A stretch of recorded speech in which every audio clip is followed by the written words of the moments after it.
What is good, YouTube? It's your boy Flames back at it again. It's another Bible reading video, and today, man, we're about to be reading out of 1 Samuel chapter 20. Without further ado, let's get right to it. The last video, we saw how Saul tried to kill David, and basically he was warned by Jonathan because, people really like David, and Saul only didn't like David, not because of anything that David did, but because he was jealous of David because David was great and he was favored by the Lord. So it was just rooted in pride and jealousy is the only reason that David had hate against him, right, as of right now, did pretty much nothing wrong besides do what he was told, right? So yeah, we're about to see what happens after David escaped death. Jonathan warns David.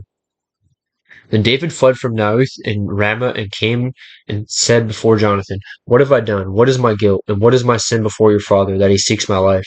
And he said to him, Far from it, you shall not die. Behold, my father does nothing either great or small without disclosing it to me. And why should my father hide this from me? It is not so. But David vowed again, saying, Your father knows well that I have found favor in your eyes. And he thinks, Do not let Jonathan know this, lest he be grieved. But truly, as the Lord lives and as your soul lives, there is a step between me and death. Then Jonathan said to David, Whatever you say, I will do for you. David said to Jonathan, Behold, tomorrow is the new moon. I should not fail to sit at the table with the king. But let me go, that I may hide myself in the field till the third day at evening.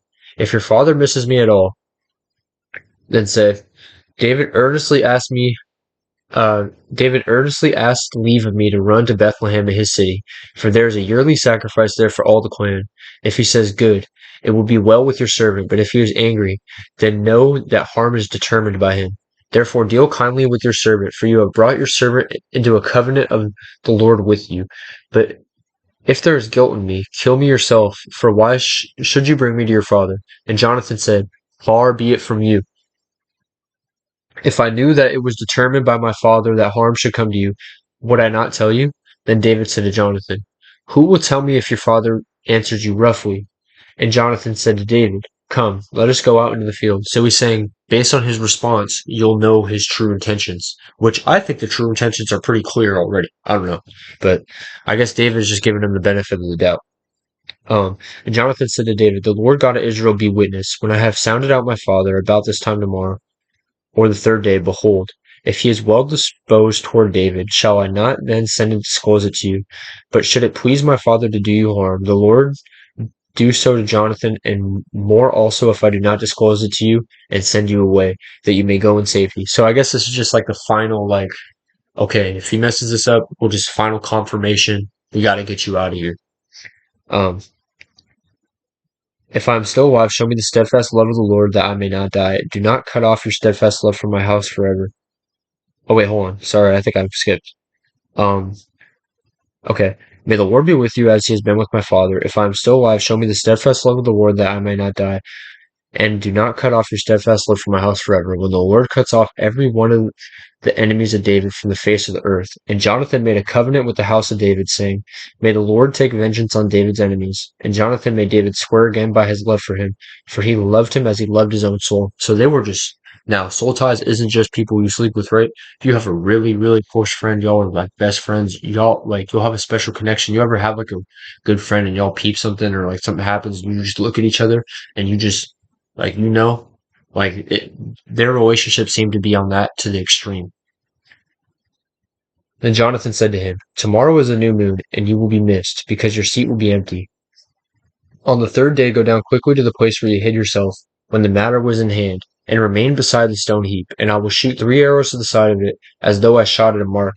And behold, I will send the boy, saying, Go, find the arrows. If I say to the boy, Look, the arrows are on this side, and you take them, then you are to come, for, as the Lord lives, it is safe for you, and there is no danger. But if I say to the youth, Look, the arrows are beyond you, then go, for the Lord has sent you away. And for the matter of which you and which I have spoken, behold, the Lord is between you and me forever. So David hid himself in the field. And when the new moon came, the king sat down to eat food. The king sat on a seat, as at other times, on the seat by the wall. Jonathan sat opposite, and Abner sat by Saul's side, but David's place was empty. Yet Saul did not say anything that day, for he thought, Something has happened to him. He is not clean, surely he is not clean. But on the second day, the day after the new moon, David's place was empty. And Saul said to Jonathan his son, "Why has not the son of Jesse come to the meal, either yesterday or today?" Jonathan answered Saul, "David earnestly asked leave to me to go to Bethlehem. He said, 'Let me go, for our clan holds a sacrifice in the city, and my brother has commanded me to be there.' So now, if I have found favor in your eyes, let me get away and see my brothers. For this reason he has not come to the king's table." Then Saul's anger was kindled against Jonathan, and he said to him, "You son of a perverse, rebellious woman, do I not know that you have chosen your son, the son of Jesse, to your own shame, and to the shame of your mother's nakedness?" So he's basically just, he reads right through him. He already knows what's going on because he already know what he did, and he knows there's a reason why David's not there, and he knows there's a reason that Jonathan is asking him that, and it's just the timing of it. He knows, right? He sees right through it. Um, For as long as the son of Jesse lives on the earth, neither you nor your kingdom shall be established. Therefore send and bring him to me, for he shall surely die. Then Jonathan answered Saul his father, So he's basically saying, like, this guy's blessed, and I'm not because of him. He's so jealous, he's like, yeah, my kingdom will never thrive because he's there. So he's not even worried about God anymore. He's just strictly so deep suited in his pride. He's so mad at this one person who did nothing wrong so far. Um, Therefore send and bring him to me, for he shall surely die. Then Jonathan answered Saul his father, "Why should he be put to death? What has he done?" But Saul hurled his spear at him to strike him, so Jonathan knew that his father was determined to put David to death. And Jonathan rose from the table in fierce anger and ate no food the second day of the month, for he was grieved for David, because his father had disgraced him.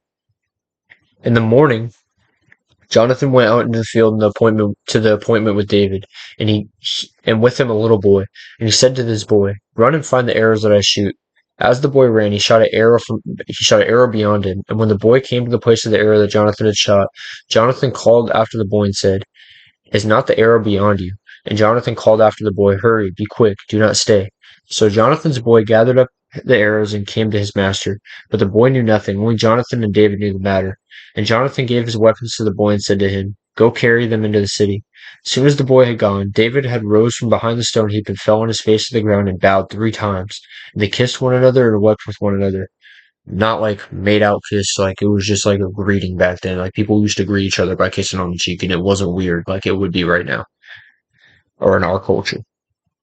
And they kissed one another and wept with one another, David weeping the most.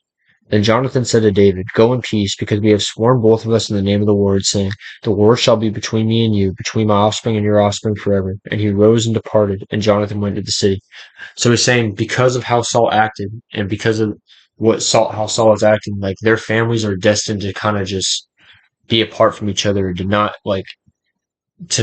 essentially, like, there's kind of like problems there, and that kind of just ties in the whole bloodline, but they're best friends, right? So it's just a little bit complicated.